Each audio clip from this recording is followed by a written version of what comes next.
ఇప్పుడు కేవలం 7,999 up to 10 kgs వరకు బరువు తగ్గి అధిక బరువు నుంచి వచ్చే ప్రధాన సమస్యలను దూరం చేసుకోండి. గత ప్రభుత్వం పంచాయతీలను నిర్లక్ష్యం చేసిందని విమర్శించారు AP deputy CM Pawan Kalyan. కనీసం 15 ఆగస్టు రిపబ్లిక్ డే నిర్వహణ కోసం తగిన నిధులు ఇవ్వలేదని తప్పుపట్టారు. నామ్కే వాస్తేగా 100-150 రూపాయలు ఇచ్చారని విమర్శించారు పవన్ కళ్యాణ్.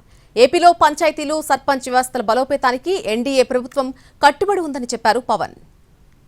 పంచాయతీల నిర్వహణకి ఎన్నికలు జరిగినాయి కానీ పంచాయతీల నిర్వహణకి సంబంధించి ఏ విధంగా వారికి సరైన ఆర్థిక పరిపుష్టి జరగలేదు.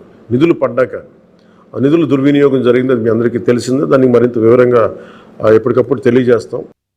సో ముఖ్యంగా పంచాయతీరాజ్ వ్యవస్థని సర్పంచ్ వ్యవస్థని బలోపేతం చేయాలన్నదే మా కూటమి ప్రభుత్వం తాలూకు ఆశయం, ఆకాంక్ష.